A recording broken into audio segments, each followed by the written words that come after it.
Hello and welcome. This is rooflemonger, my friends.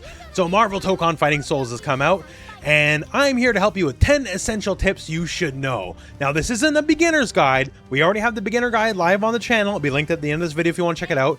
But here's just some nice tips that might not be immediately apparent to help you win your matches and do some cool stuff in the game. That's it. Let's start with tip number one. It's a little boring, but it's important. Knowing your fastest moves. Now, a lot of y'all are going to be thinking, well, must be my light attack is my fastest move. And you would be right-ish.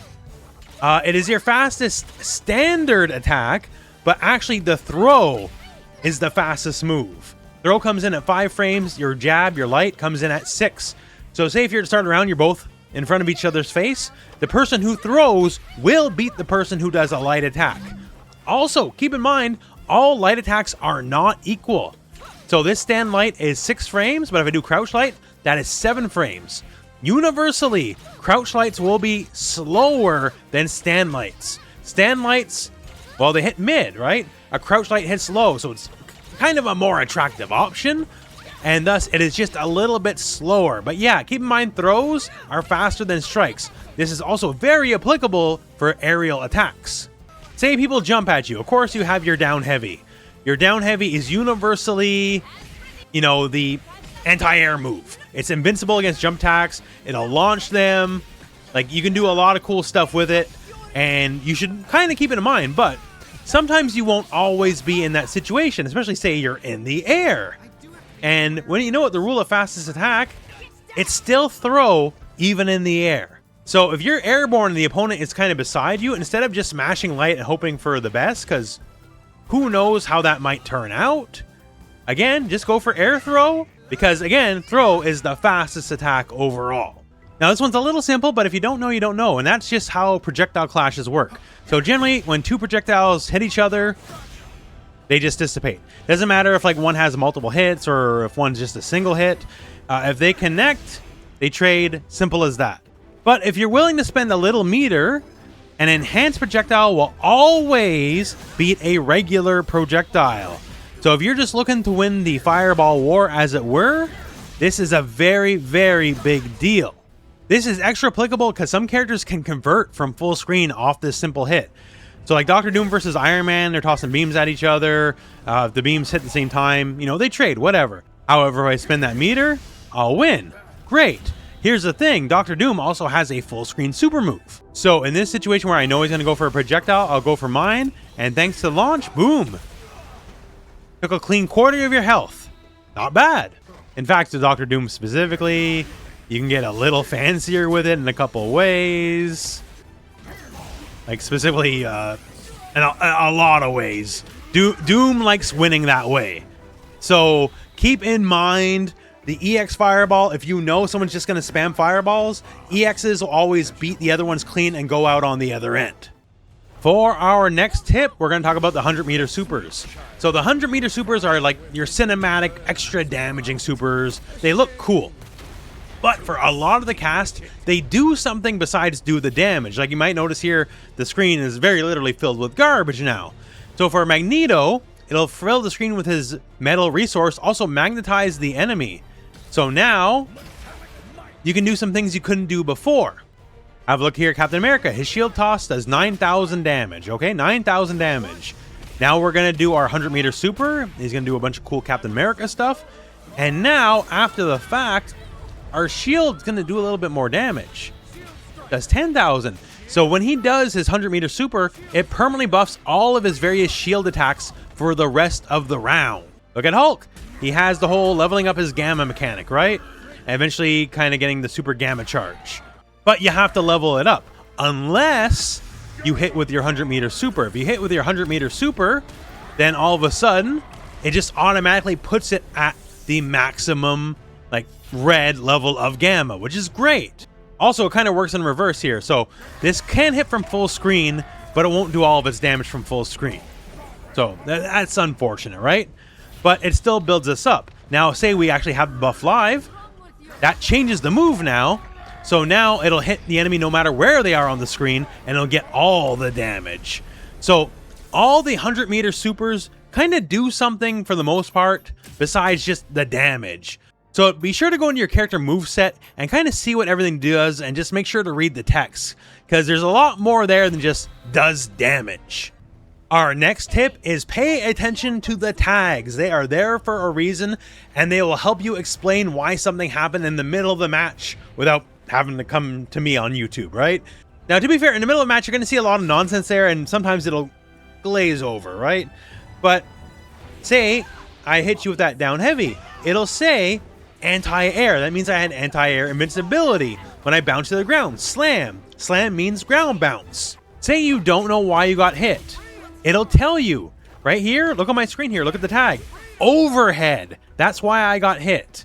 So that'll only trigger if I got hit by an overhead. If it hit normally, it would not say that. Only when it actually is an overhead to let you know what happened.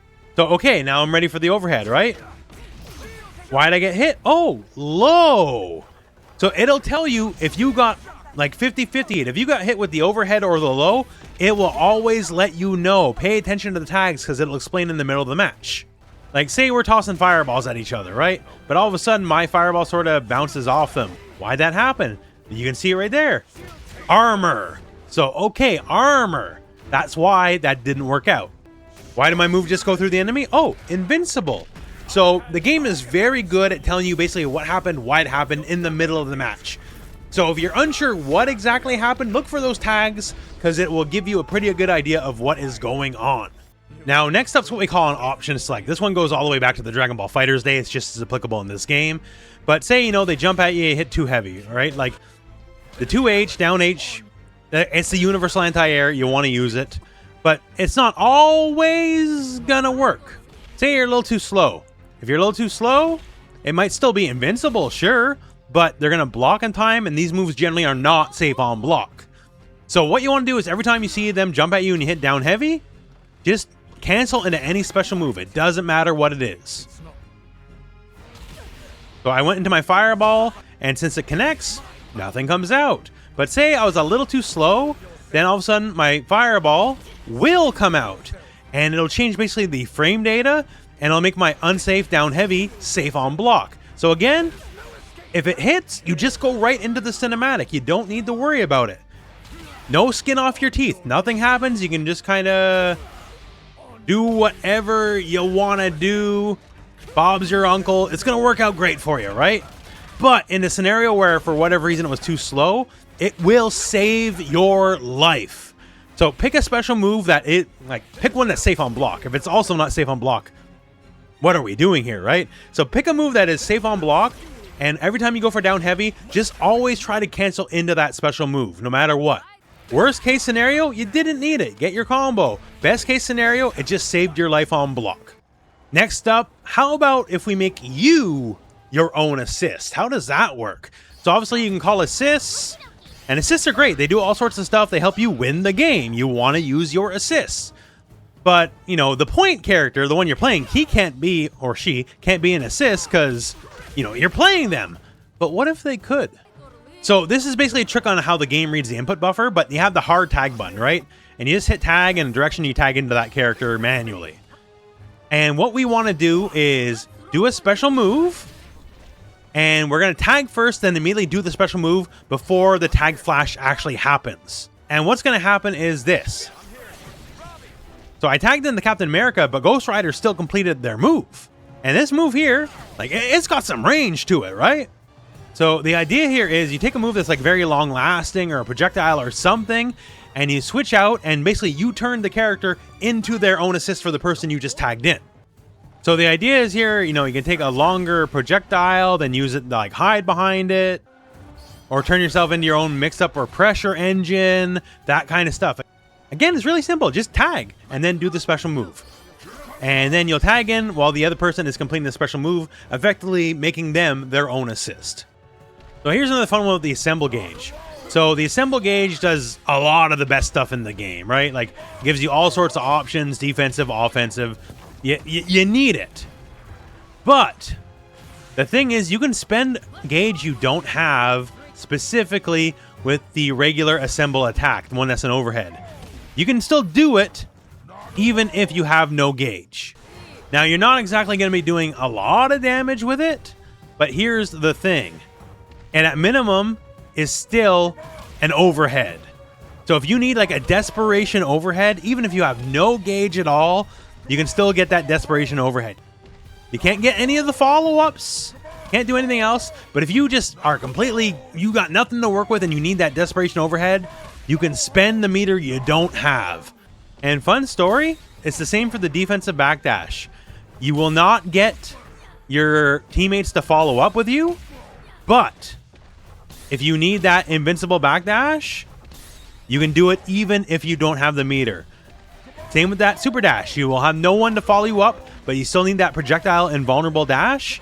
You got it.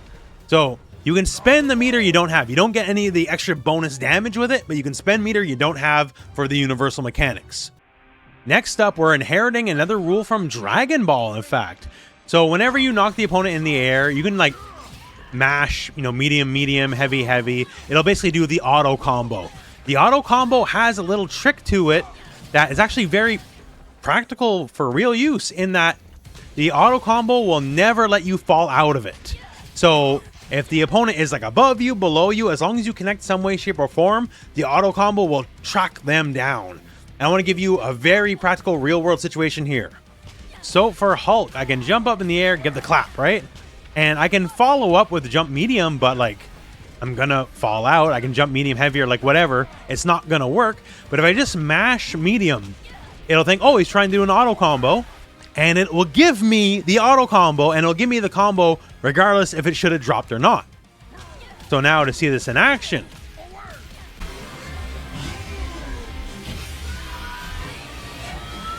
See that?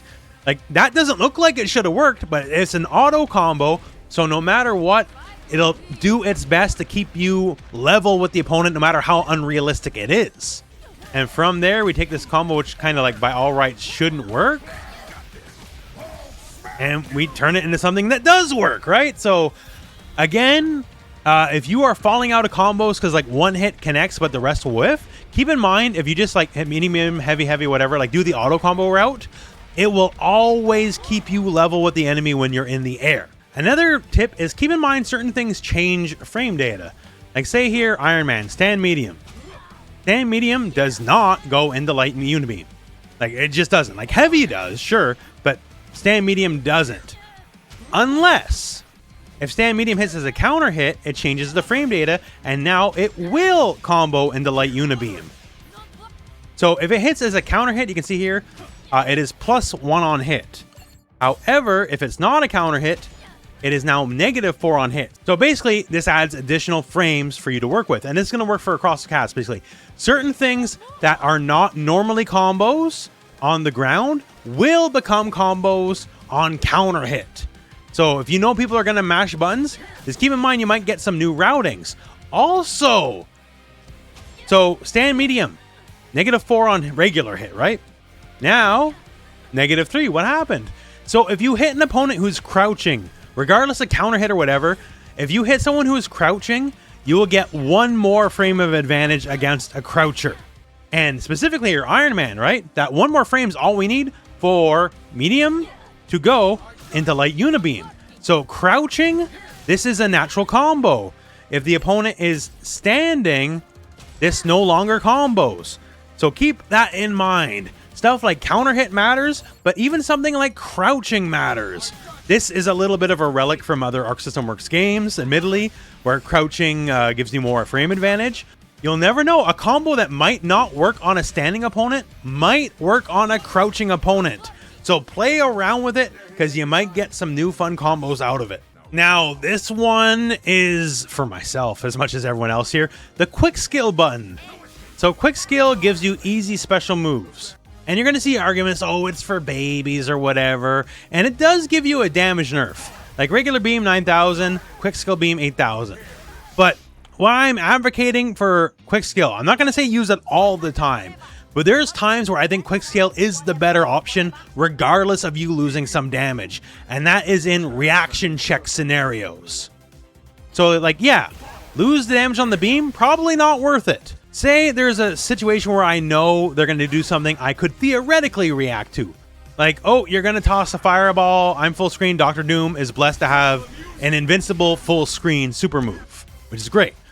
But it's also half circle back, forward, and then the buttons. And you know what? By the time that happens, maybe I accidentally blocked or I didn't hit the button fast enough. Like, I didn't get it. But with quick skill, nah. Like, I don't need to worry wasting those frames on doing the motion here. Like right there. So 5 frames for forward, 1 frame for down, forward, 1 frame for down, 7 frames for down back, 2 frames for that, right? So basically over 10 frames versus blah, just hit the button, you're good to go. So in situations where you're looking to like reaction check somebody, quick skill is better. You lose some damage, sure, who cares? At least you're getting the damage. It is better to get the damage than like, whoops, you're too slow, you blocked instead of doing the reaction move that could have won you the game. So this is one of those, don't be too proud. Regardless of losing damage, in situations where like it's a purely reactionary check, quick skill is better than normal motions. So yeah, those are 10 tips to help you out. We also have a beginner's guide on the channel if you want to check that out. There'll be more content coming to the channel very, very soon for Marvel Tokon for probably months and years to come. So if this helped you out, hey, leave a like. And otherwise, hope this video has helped you out. And that's it for me, and that's it for the video. So thank you very much for watching. Hope this video has found you well. And go out and play some Marvel Tokon.